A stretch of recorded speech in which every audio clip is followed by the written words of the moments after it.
Aku suara gak keras nggak apa sayang? Yes. Assalamualaikum warahmatullahi wabarakatuh. Kembali lagi di channel saya Mas Joko.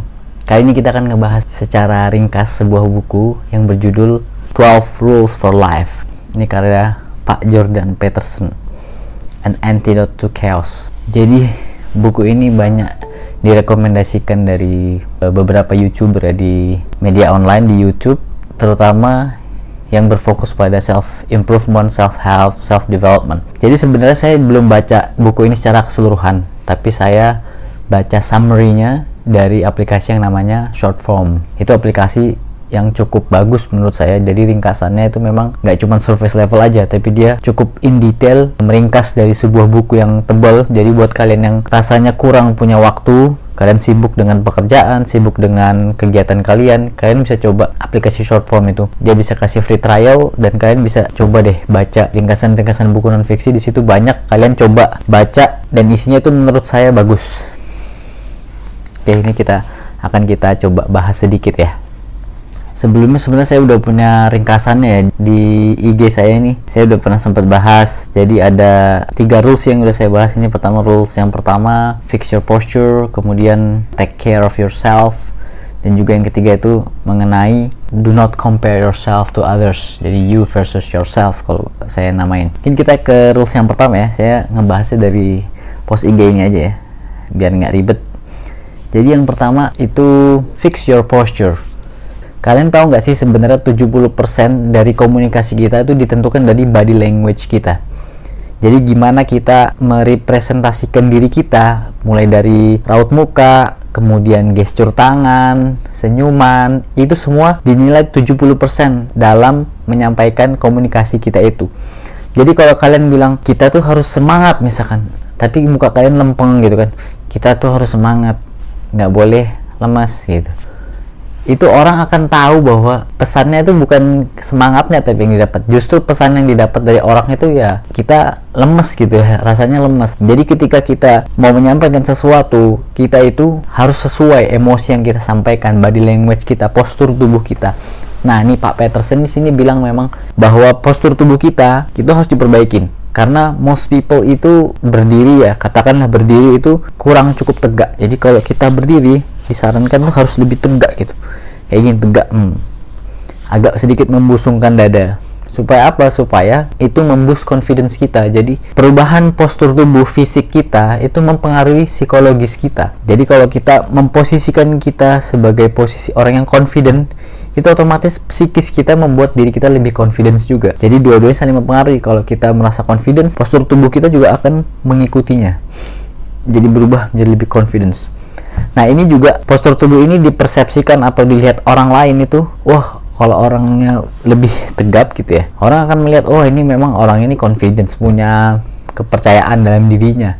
Dan ketika orang melihat rasa percaya diri itu, kalian bisa jadi lebih dipercaya juga. Orang cenderung percaya jadi apa yang kalian sampaikan itu. Nah ini postur tubuh ini memang selain dari psikologis juga secara medis memang seperti itu. Jadi ada yang ada di bagian otak kita tuh namanya medial prefrontal cortex. Itu tugasnya adalah membaca postur tubuh makhluk hidup atau manusia di sekitar kita. Jadi mereka akan mengenal orang yang postur tubuhnya tegap gitu ya. Orang akan secara nggak sadar, kita secara subconscious tuh kita lebih aware, kita lebih wah ini orang ini mungkin punya status. Jadi postur tubuh itu mempengaruhi status seseorang di lingkungannya. Contoh sederhananya ketika kalian ketemu pejabat lah, mungkin entah wali kota kah di kota kalian, atau gubernur, bahkan presiden, pasti secara nggak sadar kita tuh memposisikan diri kita sebagai orang yang lebih rendah dari mereka secara nggak sadar, karena kita tahu dia itu punya posisi. Nah begitu juga ketika kita bisa memperbaiki postur tubuh kita, kita bisa dianggap orang lain itu sebagai orang yang punya posisi ya. Maksudnya bukan maksud untuk gila hormat atau apa, tapi disegani ya.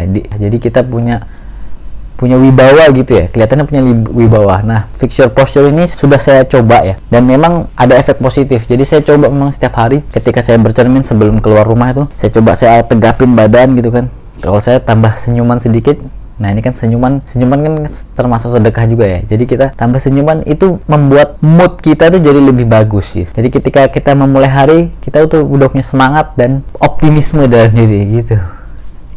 Itu yang pertama ya. Jadi fix your posture buat kalian yang masih jalan agak menunduk begini ya. Tapi ini pundaknya nih menunduk, harus ditegain. Coba lihat deh, TNI kayak polisi kan orangnya tegap-tegap. Kita ketika ketemu mereka tuh juga kayak segan gitu kan, tahu gitu, oh, ini kayaknya anggota gitu ya, kita udah segan kan. Nah kita harus juga perbaiki postur tubuh kita, meskipun kita bukan anggota, perbaikin. Itu mempengaruhi kualitas hidup kita. Oke. Nah yang kedua ini adalah rules yang kedua adalah take care of yourself. Jangan lupa kita harus rawat diri kita, tubuh kita ini, dan apa-apa yang kita punya itu kan sebenarnya titipan dari Allah. Kita diamanahkan lah. Ketika kita diamanahkan tuh berarti kita dianggap punya wewenang, punya tanggung jawab, punya kemampuan lah untuk menjaga hal tersebut. Ini semua titipan. Badan kita nanti ditanya juga di akhirat kan, mana yang rusak kan. Makanya kita harus senantiasa menjaga badan kita. Nah, seringkali orang itu kurang care terhadap dirinya, banyak. Tapi kalau misalkan terhadap orang lain atau barang kepemilikan dia lebih care. Contoh sederhananya kayak kita punya kendaraan gitu ya. Kita pengen kendaraan kita itu rutin misalkan dicuci, setiap pulang kerja kita mungkin bersihkan, kita rawat. Atau contoh lain, ketika kita punya hewan peliharaan kayak kucing, kita pengen makanan yang mahal, makanan yang sehat, makanan yang bergizi buat kucing kita. Tapi kita seringkali lupa terhadap diri kita sendiri. Kadang kita makan ya kita makan seadanya aja, makan yang murah-murah aja tanpa memperhatikan nutrisi buat tubuh kita. Itu salah satu aspek dari gimana kita bisa lebih care terhadap diri kita, aspek physical, aspek fisik ya. Dari menu makanan kita mulai jaga. Saya pribadi mulai sekarang udah mulai ngurangin kayak makanan-makanan manis, terus goreng-gorengan. Minuman pun yang manis-manis saya kurangin. Kalau misalkan perlu kopi atau teh, saya biasa pesen yang tawar lah. Karena saya tahu memang di keluarga saya ada riwayat diabetes. Jadi saya dari sekarang udah mulai kontrol itu. Termasuk makanan-makanan yang kayak makanan kemasan, itu saya kurangin. Minuman kemasan ya, minum-minum botolan itu kan banyak pengawet dan juga gulanya, itu saya kurangin sebagai rangka penerapan dari take care of yourself ini. Terus selain itu kayak aspek fisik lain, misalkan olahraga, rutinin olahraga gitu ya. Untuk sekarang saya baru mencoba merutinkan kayak push up lah, tiap hari push up mungkin 10 atau 15, saya tambah lah sehari 1 kali aja, tapi rutin. Saya coba rutinin, nanti ke depan saya pengen lebih rutin, mungkin lari ya. Lari katanya kan lari itu olahraga kardio ya, mengimprove kekuatan pompa jantung kita, mengimprove tingkat physical health kita. Itu saya mau coba rutinkan untuk lari sebenarnya. Nah itu dari aspek fisik. Sebenarnya ada aspek lainnya, kayak misalkan aspek relationship. Ini juga penting ya. Jadi diri kita ini kan multidimensional ya, nggak cuman aspek fisik aja kita berhasil ya, tapi kita juga pengen aspek relationship kita dengan keluarga, dengan kerabat, dengan teman-teman itu juga balance. Jangan sampai kita terlalu fokus misalkan di olahraga, gue fitness setiap hari fitness, tapi gue nggak pernah bersosial, gue nggak punya kawan ya kan. Kita harus balance, sebisa mungkin kita balance. Jadi untuk kayak aspek keluarga kita bisa rutin mungkin bersilaturahim ke keluarga ya. Silaturahim kan itu kan kalau kata Nabi, kalau kalian mau lancar rezeki kalian harus silaturahim.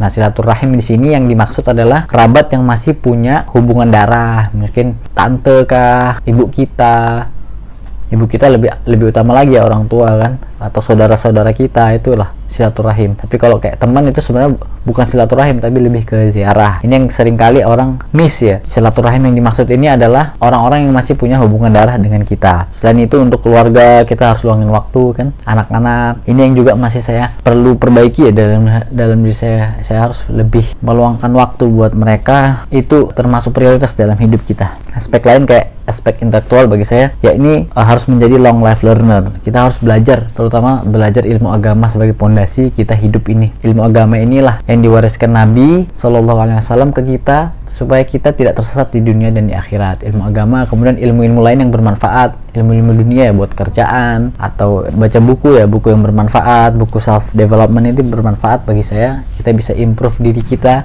menjadi hal yang lebih baik dan kedepannya bisa lebih bermanfaat ke orang lain. Oke, itu tadi yang kedua. Terus yang ketiga adalah saya namain apa ya, kita tuh nggak boleh compare diri kita ke orang lain. atau don't compare yourself to others. Karena yakini bahwa akan selalu ada orang di luar sana yang lebih baik melakukan apa yang kalian lakukan saat ini. Mesti ada. Kayak saya bikin video kayak gini YouTube, ada nggak yang di luar lebih baik? Ya ada, banyak bahkan kan. Jauh lebih baik, video kualitasnya bagus, suaranya, soundnya bagus, kontennya menarik, wah banyak lah. Atau di kerjaan kita kerja mungkin bisa menyelesaikan kerjaan kita dalam sepekan, ada nggak yang lebih baik? Ada. Di mungkin tempat lain ada yang bisa 3 hari, 4 hari. Akan selalu ada orang yang lebih baik daripada kita. Tapi poinnya adalah semestinya kita nggak compare diri kita dengan orang lain tersebut, karena kita nggak fair kalau kita compare diri kita dengan mereka, karena mereka itu punya starting point yang berbeda, latar belakang keluarga berbeda, pendidikan berbeda, kemudian mungkin finansial yang dia miliki berbeda, pengalaman yang dia miliki berbeda. Harusnya kita lebih fair kalau kita compare diri kita dengan goals kita sendiri. Kita ngelihat progres diri kita dari waktu ke waktu. Kalau saya pertama bikin video sangat jelek, misalkan nggak punya lighting, terus nggak ada scripting, terus kualitas suaranya juga jelek kan. Sekarang mulai diimprove. Setiap kita merekam video baru, kita improve apa gitu, dari soundnya kah kita tambah sound, lightingnya kita tambah, yang penting ada improvement.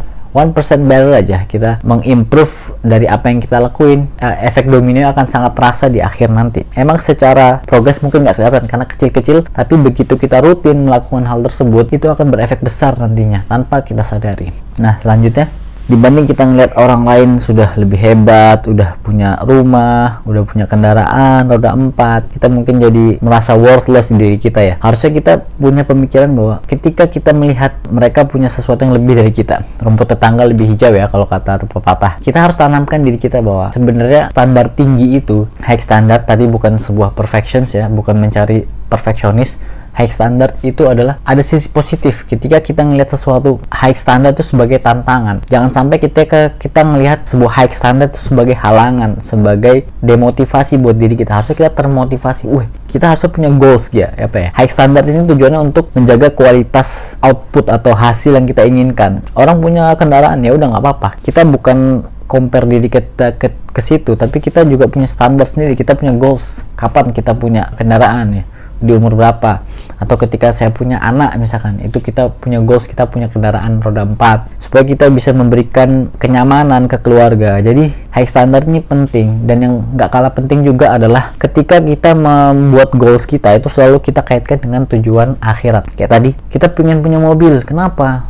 Bukan buat gaya-gayaan, tapi karena kita pengen memberikan kenyamanan ke keluarga, ke anak ketika kita punya mobil. Kalau misalkan hujan, nggak kehujanan. Jadi ada kaitannya kita itu dengan akhirat. Kan apa yang kita berikan ke keluarga juga merupakan sedekah ya. Kalau kita berikan yang terbaik, insya Allah ada nilai pahalanya di situ. Terus kita misalkan mau bikin YouTube kayak gini, bikin video-video kayak gini, apa tujuan? Kenapa? Ya kita pengen bermanfaat, kita pengen sharing ilmu yang kita tahu ke orang lain supaya mereka dapat manfaatnya juga. Nggak cuman manfaatnya kita rasakan sendiri. Selalu kaitkan itu. Saya kerja 8 jam per harinya dengan hasil targetnya sekian-sekian. Kita niatkanlah kita kerja buat ibadah, agar kita nggak minta-minta dengan orang, agar kita mandiri secara finansial, agar kita bisa bersedekah ke keluarga, agar kita bisa ngumpulin duit nanti untuk haji atau umroh. Itu semua target-target itu ketika kita kaitkan dengan akhirat, insya Allah kita punya why ya, kita punya alasan kenapa kita melakukan itu. Kita punya reasons yang kuat untuk bertahan, kita punya reasons yang kuat untuk mencapai goals kita. Saya rasa itu penting. Kalian jangan compare diri kalian dengan orang lain, no, tapi kita punya goals, dan goals ini kita harus kaitkan dengan akhirat, tujuan akhirat. Ingat bahwa begin with the end in mind seorang muslim itu adalah di akhirat. Selalu kaitkan kegiatan kita di dunia, kerjaan kita di dunia dengan tujuan akhirat. Nah, itu tadi panjang lebar. Jadi 3 poin yang saya rasa penting dalam buku tadi ya, dan selalu saya kaitkan dengan nilai-nilai Islam dalam melihat intisari dari buku tadi. Kalau kalian tertarik, kalian coba bisa baca buku tersebut, dan jangan lupa bahwa setiap membaca kita coba terapin. Oke, mungkin itu saja dari saya. Jangan lupa kalian follow IG saya @jokoriantoro. Di situ saya share posting-posting mengenai self development muslim. Semoga bermanfaat. Sekian. Assalamualaikum warahmatullahi wabarakatuh.